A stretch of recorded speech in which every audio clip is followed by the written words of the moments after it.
Welcome back. This is going to be knowledge clip 2. The first knowledge clip, I can share that with y'all again if you're interested, but that was over how to find literature for your literature review. But in this one, I'm going to be going over how to interpret your results section from your SPSS data.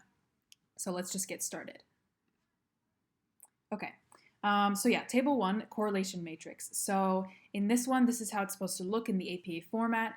If you're curious about how to put your SPSS tables into APA format, I can also just share a link to a really easy video that helped me when I was doing this. So this correlation matrix is one that was from my group project last year. So don't take any of this data like super seriously. This is basically just specific to last year. So basically what this correlation matrix is doing is this is going to be your first table. And you can just use this for observations, looking at these correlations and seeing whether something was very significant, and also noting if something was or was not surprising. Like, for example, if we look at neuroticism and maybe look at some of those correlations or openness to experience, like some of these, they have 2 stars, which means that it's very significant. The p-value is less than 0.01, which means it's very significant. There's only a 1% chance, essentially, of our findings being incorrect. So that is a really high significance. So you can kind of maybe talk about some of those, like what some of the observations. You can even say like, oh, well, neuroticism had maybe some negative correlations. You can look at gender, just anything that you would like to talk about in an observation, but you cannot use the correlation matrix to support your hypotheses. So even if you see that extroversion is related to, has a positive relationship with job performance or something like that, you cannot use that and say, oh, well, since one of the big 5 personality traits, we found a positive correlation with job performance, that does not support your hypothesis. You cannot use the correlations to actually show that extroversion actually is like accounting for the job performance measures. So just use the correlation matrix just for your basic observations and for descriptive statistics. Then moving on to table 2, which is your regression analysis. And so again, this is a table for mine. Yours doesn't have to look exactly the same, except for just the format, which is APA.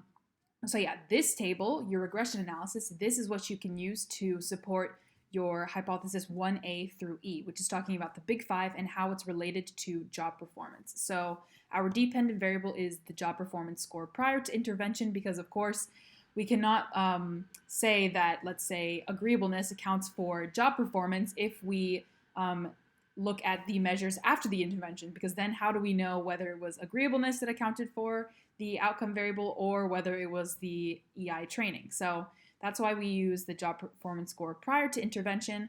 And again, you can only support your alternative hypotheses, which are your H1 through E, or you can reject your null hypothesis, which is basically similar to saying that you find support for your other ones, or you can not reject your null hypothesis. And the null hypothesis in this case is saying that either agreeableness does not have an effect on job performance, conscientiousness does not have an effect on job performance. Basically, there's no relationship. And so that's the only 2 ways that you should be writing your results section, is saying, well, conscientiousness, we see that it's significant. So by that case, we can conclude, we can support our, I forget which letter it is in hypothesis 1, but you say that you find support for that hypothesis given a significance level of less than 0.05 for your p-value. Any of the ones that have the star on it, it just means that those are significant because the probability that the null hypothesis is true is less than 5%. So it's pretty likely that we can support our alternative hypothesis. And again, never ever say that you can 100% confirm that your hypothesis is true. So you cannot say in your paper, oh, well, we found this was significant, so therefore we know for a fact that extroversion causes or is a deciding factor in our outcome variable, which is job performance. Like, you can never ever say that because this is just a sample of your population. You can never really 100% say that one thing causes or is related to another thing, unless you had a population of infinity, and then you could actually say for 100% certainty. But we can never do that, so therefore never ever state in your results section or in your discussion that you can 100% prove that these predictor variables significantly affect the outcome variable. And then just a quick analysis of the table. So this first column right here that just says B, that is your unstandardized beta coefficient. So these they kind of represent like a slope essentially. So like each of them are kind of, they basically represent slopes. And so as you see with neuroticism, it's negative, which makes sense because usually neuroticism and job performance we would expect to be basically opposite. And so you can look at these unstandardized beta coefficients to see these are not in the similar units. So you cannot compare them to each other because they're not in the same units. While this beta at the very last column, those are standardized beta coefficients. Therefore, you can actually compare those to each other because we're using a common unit of standard deviations. So therefore, if we say that by 1 unit of conscientiousness, then our outcome variable, which is job performance, is going to increase by 0.444 standard deviations. So in this case, you can actually compare all of your standardized betas, all of your predictor variables to each other because it's been standardized. And it also shows the effect, the strength of the effect, and think of it as absolute. So even though neuroticism is negative, it's talking about the absolute effect of the predictor variable on the outcome variable. So in this case, the one with the strongest effect, as we can see, is 0.444, which is conscientiousness, and it's significant. So we can basically say we find support that conscientiousness has a significant effect on our outcome variable and has the strongest significant effect. And then agreeableness is not significant, so in that case, we would not reject our null hypothesis because we do not find support. And then last thing to note is your R squared. So your R squared is talking about basically how much of the variability in your outcome variable you can account for given your model, which is your predictor variables. So in this case, our R squared is 0.647, which means that 64.7% of the variability in our outcome variable or in job performance is because, or can be accounted for by our model of these 5 predictor variables. So therefore we can say that given this model and given these 5 predictor variables, we can account for almost 65% of the variability in all of the outcome or in the results of job performance. So that's another thing to note for what the R squared is actually showing you. And then the middle column is just your standard error of your beta coefficient, but I wouldn't really go into that one too much in your results section. It's not as important.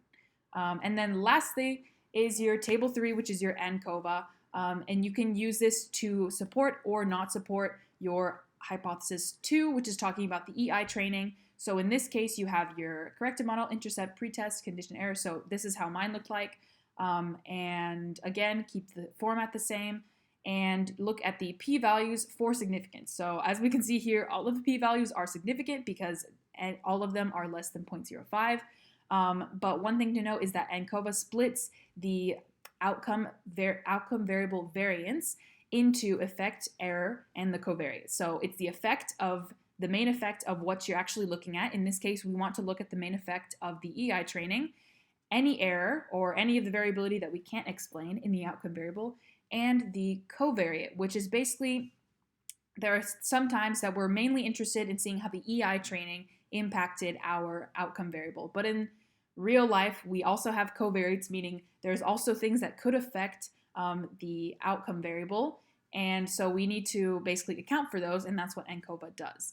And again, to note, the dependent variable in this case is job performance score after the intervention, because that's what we're looking at to see whether the EI training had a significant effect on job performance after the intervention.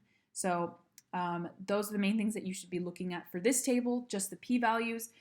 Make sure to note your dependent variable, and in your analysis, basically it depends on what your table shows, but yeah, that's what I would mainly be looking at for table 3, which is ANCOVA, to support or not support your hypothesis 2.